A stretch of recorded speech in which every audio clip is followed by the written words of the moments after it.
नमस्कार साथियों, हिंदी ज्ञानशाला चैनल पर आप सभी का हार्दिक स्वागत है। साथियों, जैसा कि आप सभी को विदित है कि हम भक्तिकालीन साहित्य का अध्ययन कर रहे हैं। भक्तिकालीन साहित्य से संबंधित 4 महत्वपूर्ण वीडियो जो हैं वो हम अपलोड कर चुके हैं। अगर आपने नहीं देखे हैं तो आप प्लेलिस्ट में जाकर उन्हें चेक कर सकते हैं।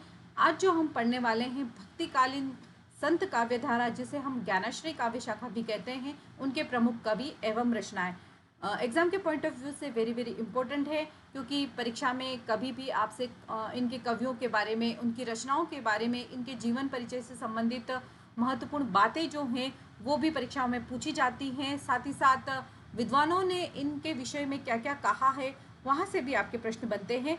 तो आपको पूरा वीडियो अंत तक देखना है ताकि आपके यहाँ से जितने भी डाउट्स हैं वो क्लियर हो सके।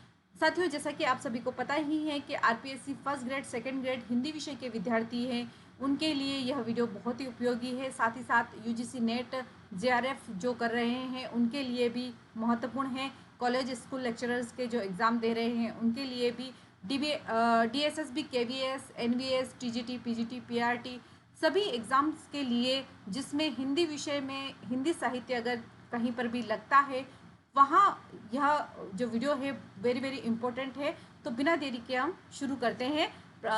संत काव्यधारा, या जिसे हम ज्ञानाश्रय काव्य शाखा भी कहते हैं, उनके प्रमुख कवि एवं रचनाएं।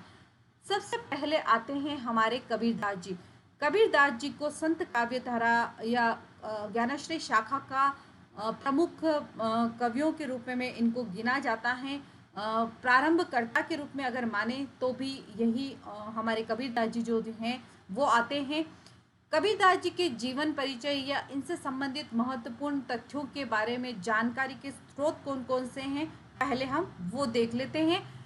पहला जो हमारा ग्रंथ आता है पीपा की वाणी। पीपा की वाणी में कबीरदास जी के आध्यात्म से संबंधित उपलब्धियों की प्रशंसा की गई है, यानी कि कबीरदास जी द्वारा किन किन आध्यात्म से संबंधित बातें जो हैं वो कही गई हैं, किस प्रकार की शैलियों का इन्होंने प्रयोग किया है, इसके बारे में हमें जानकारी जो है वो पीपा की वाणी से प्राप्त होती है।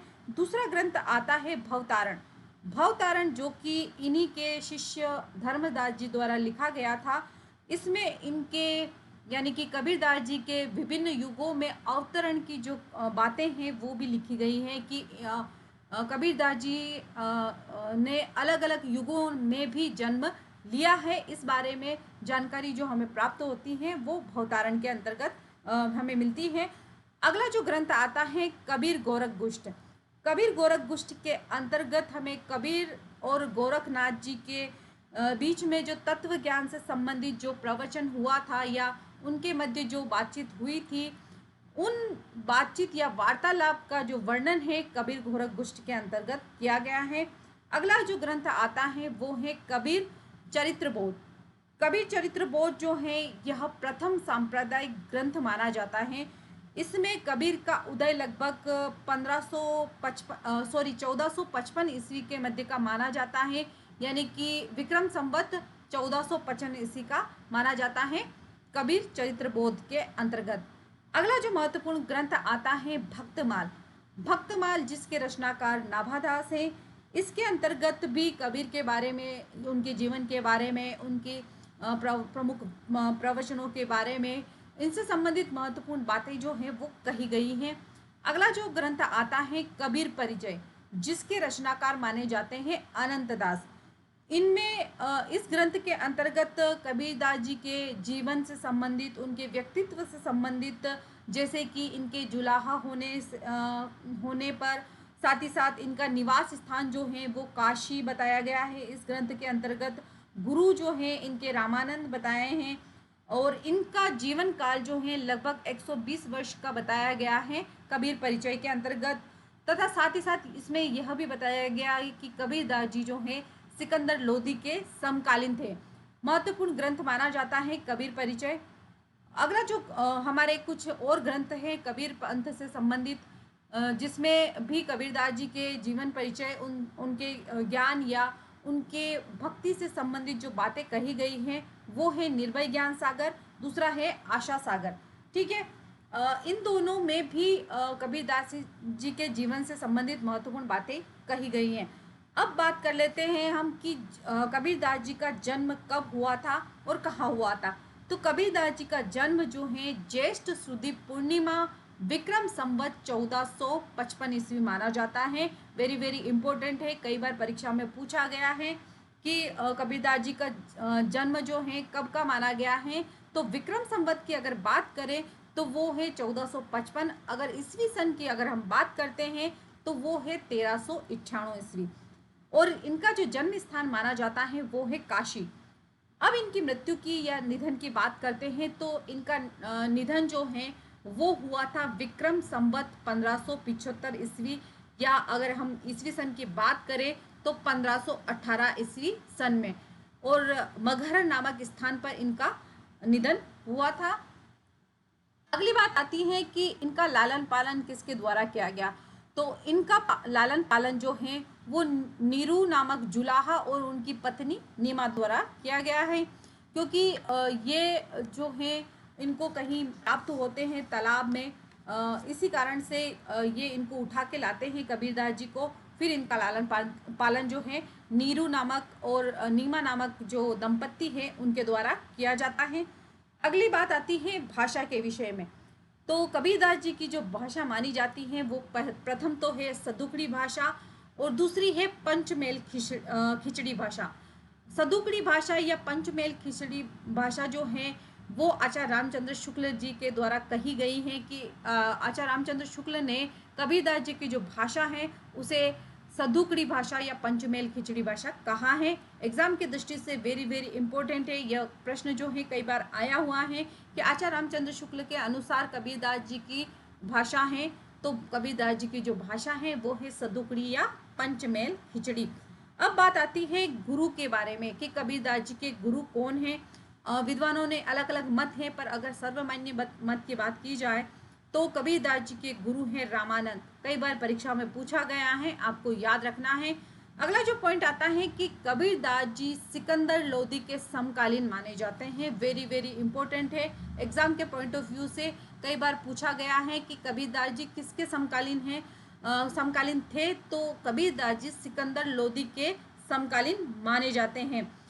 अगला जो पॉइंट आता है कि कबीरदास जी ने राम का जो गुणगान किया है, या जिस राम को उन्होंने अपने भक्ति का मार्ग बनाया है, जिस राम को उन्होंने भजा है, वो राम अजन्मा है, अगोचर है और निराकार है। परीक्षा में आया हुआ है, आपको याद रखना है। अगला जो पॉइंट आता है कि हजारी प्रसाद द्विवेदी जो हैं उन्होंने कबीर को वाणी का तानाशाह या डिटेक्टर कहा है। वेरी वेरी इंपॉर्टेंट है, एग्जाम में कई बार पूछा गया है, आपको याद रखना है कि तानाशाह या डिटेक्टर, वाणी का डिटेक्टर किसे कहा गया है। तो कबीरदास जी को कहा गया है, और किसने कहा है तो हजारी प्रसाद द्विवेदी जी ने कहा है। अगली बात आती है कि हजारी प्रसाद द्विवेदी जो हैं इन्हें भगवान नरसिंह का अवतार मानते हैं कबीरदास जी को। कबीरदास जी ने हजारी प्रसाद द्विवेदी जो हैं उन्होंने कबीरदास जी को भगवान नरसिंह का अवतार माना है। वेरी वेरी इंपॉर्टेंट है, पूछा गया है परीक्षा में।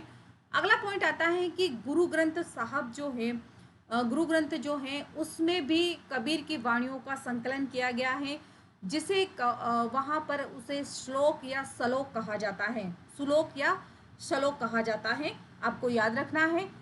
अगला पॉइंट आता है कि कबीरदास जी की प्रमुख रचनाएं कौन कौन सी हैं। बात करें तो इनका जो संग्रह है, कबीरदास जी की वाणियों का जो संग्रह है वो बीजक नाम से संग्रहित किया गया है, जो कि इनके शिष्य धर्मदास जी द्वारा किया गया है लगभग 1521 ईस्वी में।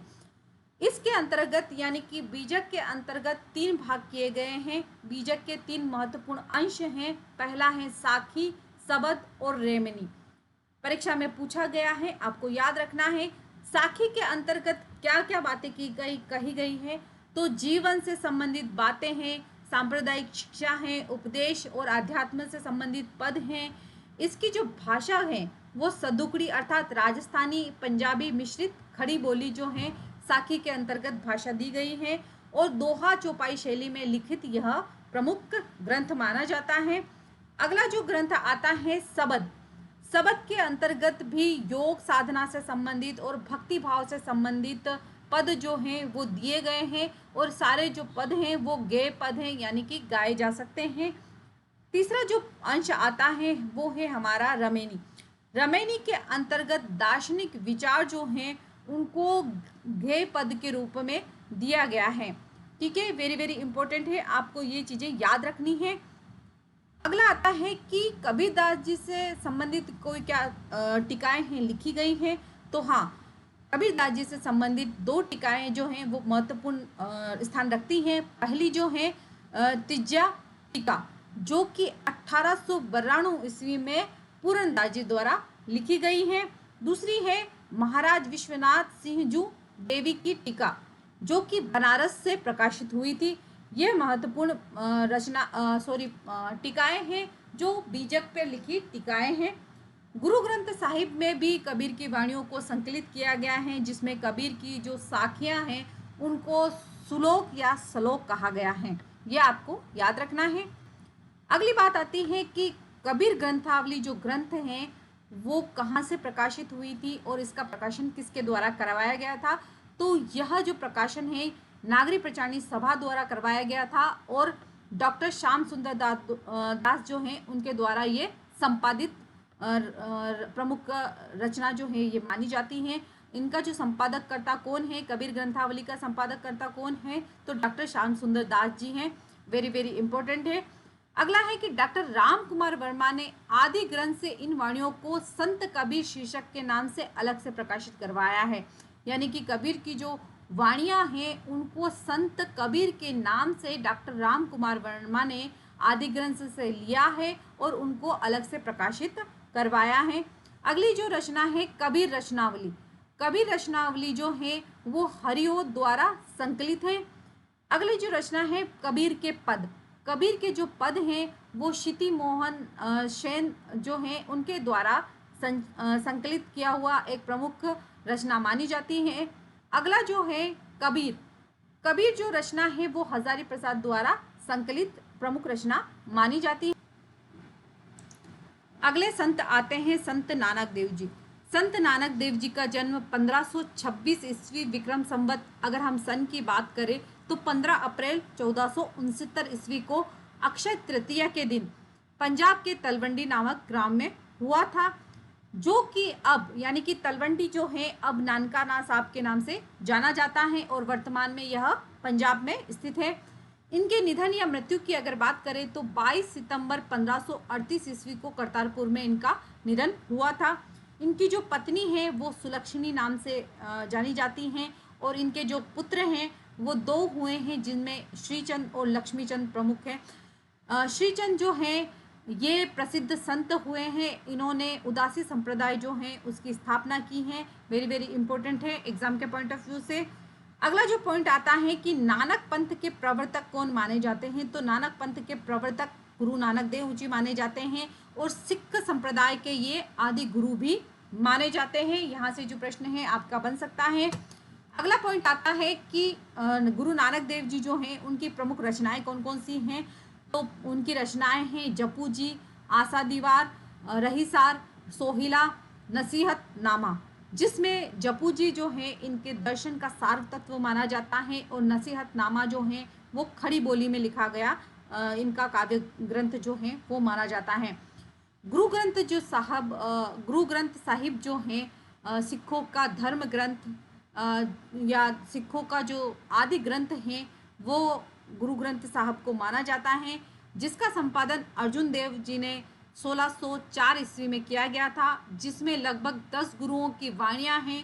साथ ही साथ अन्य जो संत या जो प्रमुख कवि हुए हैं उनकी वाणियों को भी इसमें स्थान दिया गया है, जैसे कि मलुकदास जी हैं, कबीरदास जी हैं, आदि संतों की वाणियों को भी इसके अंतर्गत स्थान दिया गया है। आचार्य रामचंद्र शुक्ल जी ने गुरु नानक देव जी के बारे में कहा है कि गुरु नानक प्रारंभ से ही भक्त थे। उन्होंने कबीर की निर्गुण उपासना का प्रचार पंजाब से प्रारंभ किया। कबीर की भांति ही ये कुछ विशेष पढ़े लिखे नहीं थे और नानक देव जी की जो रचनाएं हैं या साहित्य जो हैं, अधिकांश साहित्य जो हैं वो पंजाबी भाषा में लिखा गया है। अगली बात आती है या अगले जो संत आते हैं वो हैं दादू दयाल जी महाराज। दादू दयाल जी महाराज जो हैं वो दादू पंथ के संपादक माने जाते हैं, प्रवर्तक माने जाते हैं। दादू दयाल जी का जो दादू पंथ है वो पहले ब्रह्म संप्रदाय के नाम से जाना जाता था और बाद में इसका परिवर्तित नाम जो है वो पर ब्रह्म बन गया। दादू पंथ के जन्म के विषय में अगर हम बात करें तो 1544 ईस्वी में इनका जन्म हुआ और इनका निधन जो है वो 1603 ईस्वी अहमदाबाद जो है जन्म स्थान इनका माना जाता है और मृत्यु जो स्थान है वो राजस्थान मानी जाती है। जन्म स्थान जो है उनके विषय में जन्म जो है इनके विषय में या इनकी जो जाति जो है उसके विषय में इनके शिष्य रजब दास जी का एक कथन जो है वो बहुत महत्वपूर्ण है कि धुनी गर्भे उत्पन्नो दादू योगेंद्र महामुनि, यानी कि दुनिया जो है उस परिवार में इनका जन्म हुआ है और ये मुस्लिम संप्रदाय से संबंधित माने जाते हैं। अगर बात हम करें तो दादू दयाल जी जो हैं वो सांप्रदायिक सद्भाव के प्रमुख संत माने जाते हैं। इन्होंने हिंदू मुस्लिम संप्रदाय को एक रूप में देखा है और इनको जोड़ने के लिए इन्होंने बहुत सारे कार्य जो हैं वो किए हैं। दादू दयाल जी की जो रचनाएं हैं वो कौन कौन सी हैं? पहली है हरडे वाणी। हरडे वाणी का संकलन जो है वो संत दास और जगन्नाथ दास जो इनके प्रमुख शिष्यों में गिने जाते हैं उनके द्वारा किया गया है। अगली जो रचना है इनकी अंगवधु, जिसमें इनके काव्य जो हैं उनका संग्रह किया गया है। अगला जो संकलन है वो है दादू दयाल नाम से, जिसका संकलन परशुराम चतुर्वेदी द्वारा किया गया है। आचार्य रामचंद्र शुक्ल जो हैं दादू दयाल जी के बारे में कहते हैं कि दादू की बानियां अधिकतर कबीर की साखियों के मिलते जुलते पद जो हैं उसमें देखने को मिलते हैं, यानी कि दादू दयाल जी और कबीर में समानता बताते हुए आचार्य रामचंद्र शुक्ल जो हैं वो कहते हैं कि दादू की जो वाणियाँ हैं या बानियाँ हैं अधिकतर कबीर की साखियों के ही रूप में हैं और भाषा मिली जुली पश्चिमी हिंदी है। वेरी वेरी इंपॉर्टेंट है, आपको याद रखना है कि आचार्य रामचंद्र शुक्ल ने दादू दयाल की भाषा को किस प्रकार की बताया है। तो दादू दयाल की जो भाषा है आचार्य रामचंद्र शुक्ल के अनुसार मिली जुली पश्चिमी हिंदी है, जिसमें राजस्थानी का भी मेल है। दादू पंथ की स्थापना जो है वो राजस्थान में हुई थी 1573 ईस्वी में, सांभर जो झील है उसके किनारे, और इनका जो सत्संग स्थल है या धार्मिक स्थल जो है वो अलग दरिबा के नाम से जाना जाता है। नाभादास ने अपने भक्तमाल जो ग्रंथ हैं उसमें दादू के 52 शिष्यों का वर्णन किया है, जिसमें सुंदर दास जी हैं, रजब दास जी हैं, जगन्नाथ दास जी जो हैं ये मुख्य रूप से शिष्यों की गिनती में आते हैं। जगन्नाथ दास जी जो हैं दादू के साहित्यिक शिष्य माने जाते हैं। साहित्यिक रूप से जो शिष्य की गिनती में आते हैं वो हैं जगन्नाथ दास जी। रजब दादू के शिष्यों में सर्वाधिक कवित्व लेकर उत्पन्न हुए माने जाते हैं और सबसे मुख्य जो दादू दयाल जी के शिष्य माने जाते हैं वो भी रजब दास जी ही माने जाते हैं। दादू दयाल जी के बारे में अन्य जो बातें हैं वो हम देख लेते हैं कि जगजीवन साहब में भी इसी परंपरा के अन्य जो शिष्य जो हैं वो कहलाते हैं, यानी कि जगजीवन दास जी जो हैं वो भी इसी परंपरा के अन्य शिष्य हैं। इन्होंने सतनामी संप्रदाय चलाया था। दादू दयाल जी के एक शिष्य और हुए हैं दुलम, जिन्होंने एक रचना लिखी है शब्दावली। दादू दयाल के महाप्राण या मृत्यु के पश्चात इनके पुत्र जो हैं गरीब दास और मस्किन दास, इन्होंने मिलकर दादू पंथ का आगे जो है वो प्रवर्तन किया। आगे इन्होंने इस पंथ को चलाया है।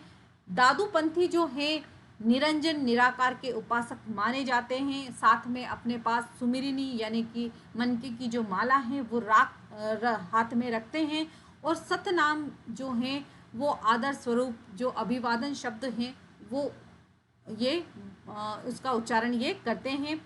दादू की जो विचारधारा है वो कबीर से प्रभावित मानी जाती है, इसीलिए राजस्थान का जो कबीर है वो दादू दयाल जी को कहा जाता है। वेरी वेरी इंपॉर्टेंट है एग्जाम के पॉइंट ऑफ व्यू से। अगले संत आते हैं संत रैदास जी। इनके जन्म काल के संबंध में अगर हम बात करें तो 1398 में इनका जन्म हुआ था और 1448 ईस्वी में इनका निधन हुआ था।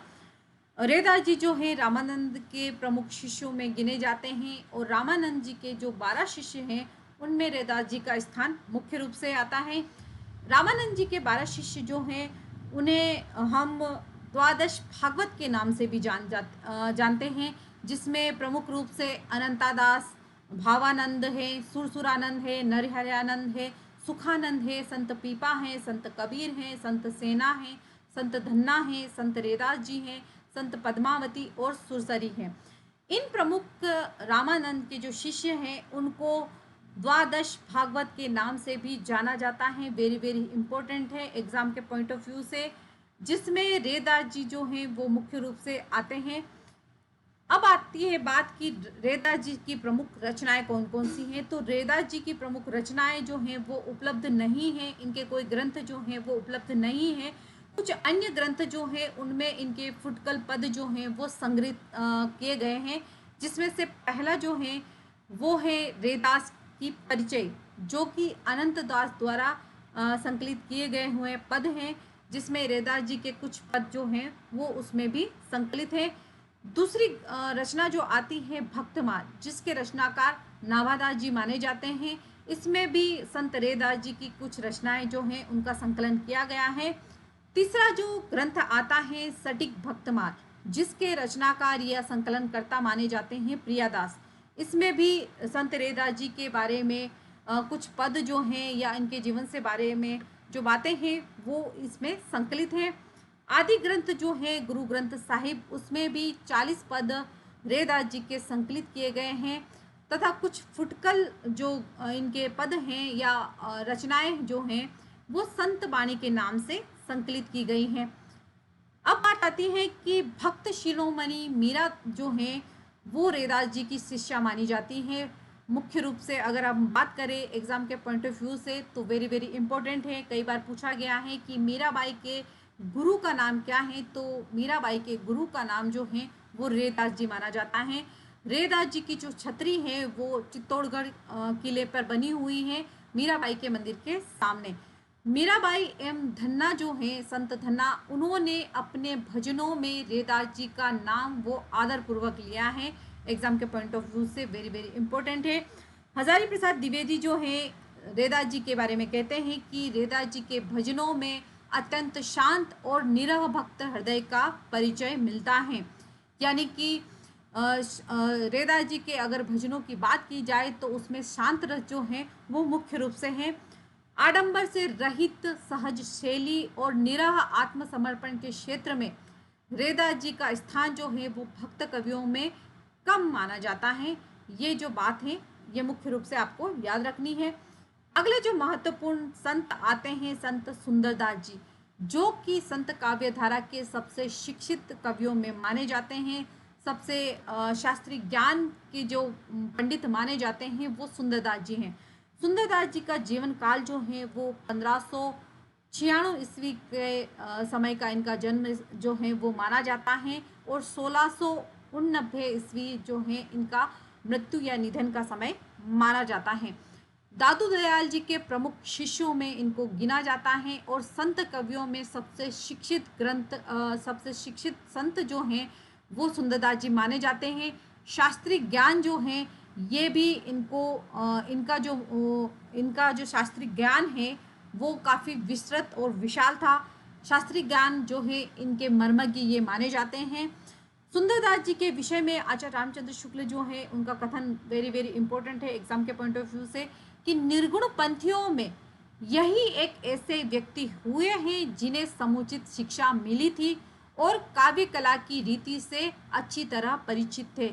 यह जो पॉइंट है ये कई बार परीक्षा में पूछा गया है कि निर्गुण पंथियों में यही ऐसे कवि हुए हैं जिन्हें समुचित शिक्षा मिली थी। यह कथन किसने किसके विषय में कहा है, या यह कथन जो है आचार्य रामचंद्र शुक्ल ने किसके विषय में कहा है, तो यह जो कथन है सुंदरदास जी के विषय में कहा है। और संतों ने केवल गाने के पद और दोहे कहे पर उन्होंने सिद्धहस्त कवियों के समान बहुत से कवित्व और सेवैये रचे हैं। तो सुंदरदास जी को कवित्व और सेवैयों का जो है प्रमुख कवि माना जाता है। इनके जो प्रिय जो दोहे हैं या इनके जो कवि सुंदरदास जी के प्रिय जो पद हैं वो कवित्व और सेवैये में लिखे गए हैं। अगली बात आती है कि सुंदरदास जी ने लगभग 42 जो ग्रंथ हैं उनकी रचना की है, जिसमें से ज्ञान समुद्र और सुंदर विलास जो हैं वो अत्यंत प्रसिद्ध हैं। कई बार परीक्षा में पूछा गया है कि ज्ञान समुद्र जो रचना है वो किसकी मानी जाती है, या सुंदर विलास जो रचना है वो किसकी मानी जाती है। तो सुंदरदास जी की रचना मानी जाती है ज्ञान समुद्र और सुंदर विलास। इनकी रचनाओं का संकलन सुंदर ग्रंथावली के नाम से लगभग 2 भागों में पुरोहित हरिनारायण शर्मा जो हैं उनके द्वारा किया गया है।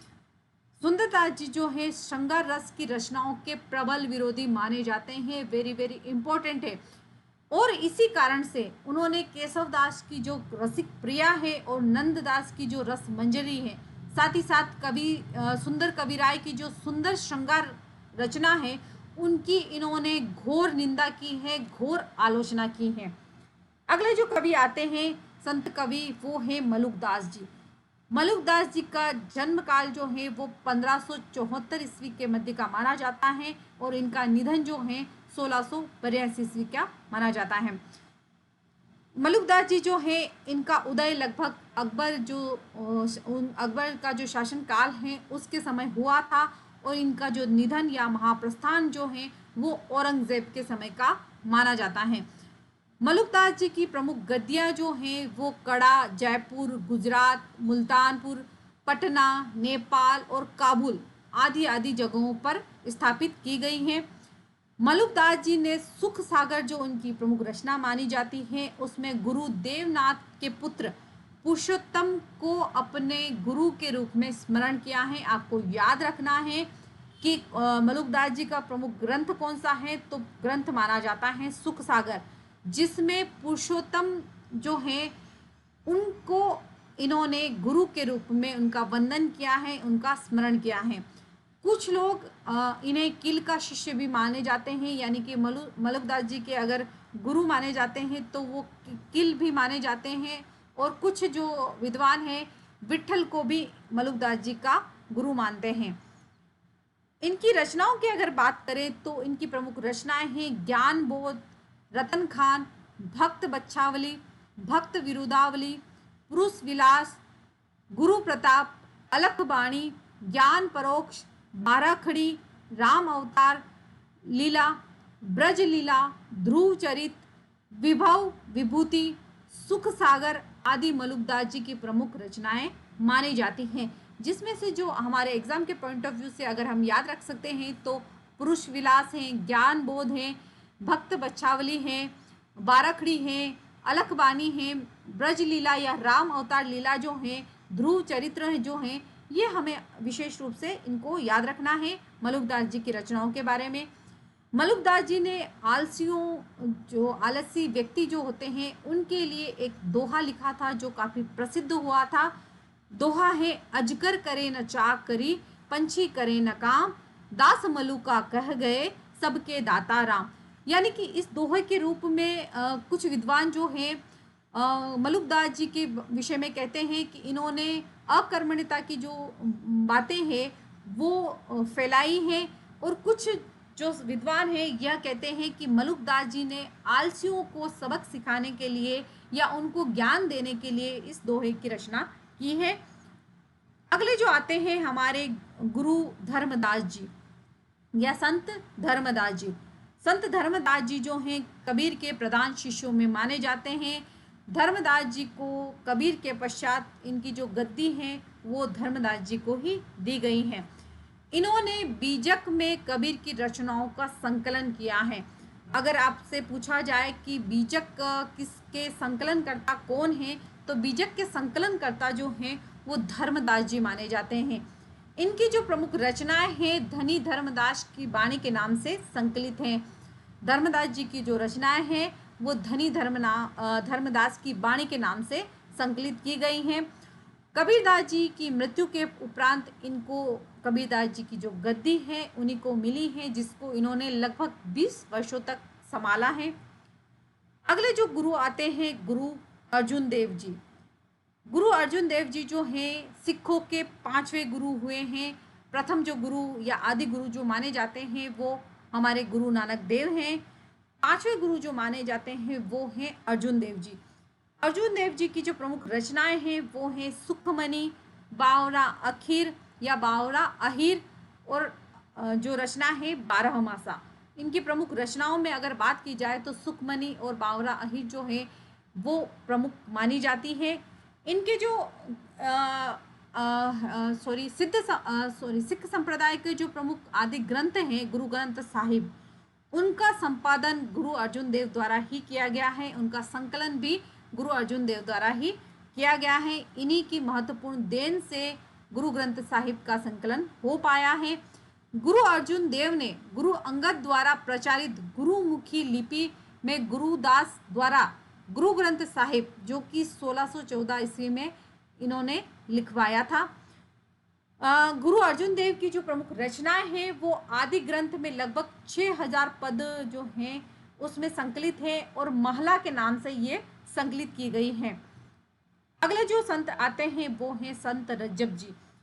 आजीवन इन्होंने जो दूल्हे का वेश है ये इन्होंने धारण कर रखा था, क्योंकि इनकी जो शादी हो रही थी तभी इनको ज्ञान प्राप्ति हो जाती है। इसी कारण से वे आजीवन दूल्हे के वेश में ही रहे थे।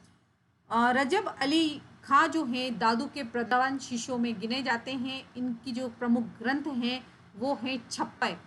छप्पय इनका ग्रंथ है, और इसी इनकी जो रचनाएं हैं अन्य वो है सबंगी। कई बार परीक्षा में पूछा गया है कि सबंगी जो रचना है वो किसकी मानी जाती है या रजब की प्रमुख रचना कौन सी है, तो सबंगी जो है वो रजब दास जी की प्रमुख रचनाएं मानी जाती हैं, जिसमें दूसरे संतों की रचनाएं भी संकलित की गई हैं। दादू की समग्र रचनाओं का संकलन अंगवधु के नाम से रजब दास जी ने किया था। वेरी वेरी इंपॉर्टेंट है एग्जाम के पॉइंट ऑफ व्यू से। और रजब दास जी जो हैं आजीवन दूल्हे के वेश में ही रहे हैं। अगले संत आते हैं साथियों संत वीरमान जी।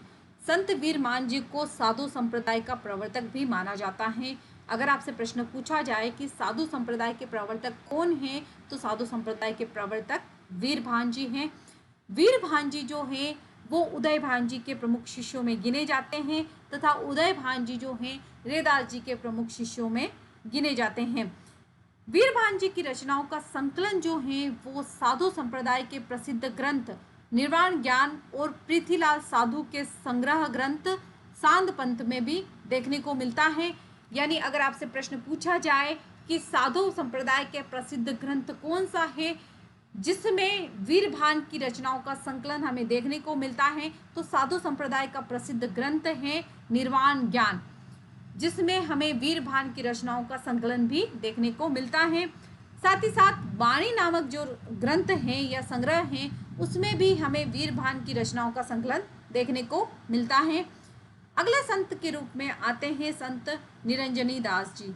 हरिदास निरंजनी।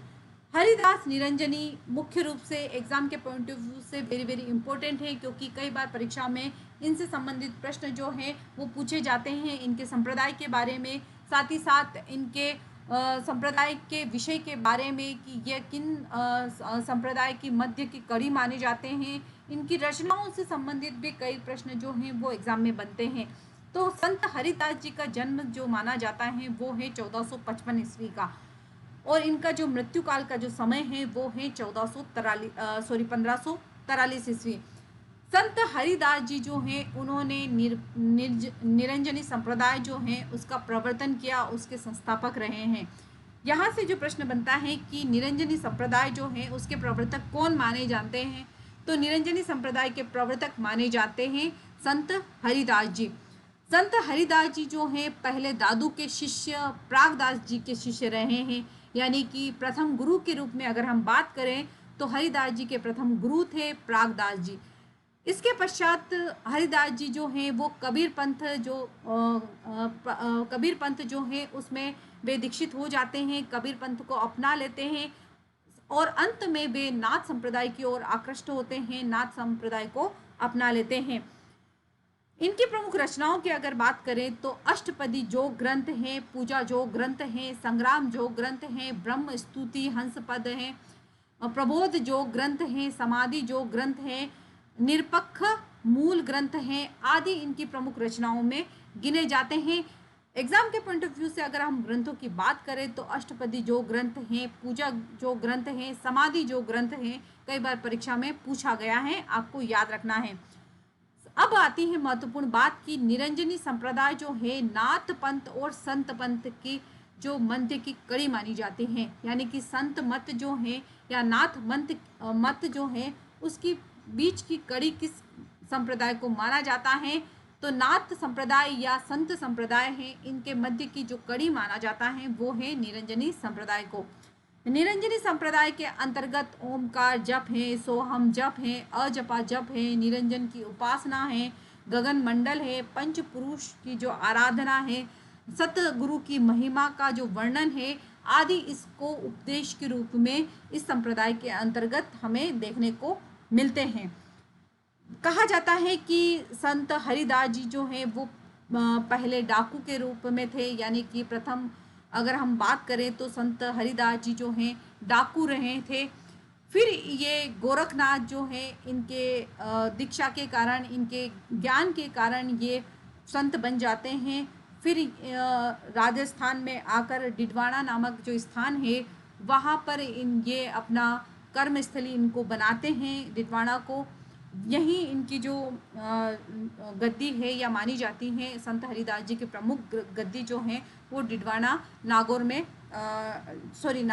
डिडवाना में मानी जाती हैं। तो साथियों, आज हमने प्रमुख निर्गुण या संत काव्य धारा से संबंधित, ज्ञानाश्रयी शाखा से संबंधित प्रमुख कवियों के बारे में, उनकी रचनाओं के बारे में, उनसे संबंधित महत्वपूर्ण ग्रंथों के या बातों के विषय में गहन और विस्तृत अध्ययन किया है। अगर आपको मेरा चैनल पसंद आता है, वीडियो पसंद आता है, तो इसे लाइक कीजिएगा, शेयर कीजिएगा अपने दोस्तों के साथ में। साथ ही साथ चैनल को सब्सक्राइब करना ना भूलिएगा, बेल आइकन को भी प्रेस कर लीजिएगा ताकि जितने भी नोटिफिकेशन हैं वो सबसे पहले आप तक पहुंच सके। Thank you for watching. धन्यवाद।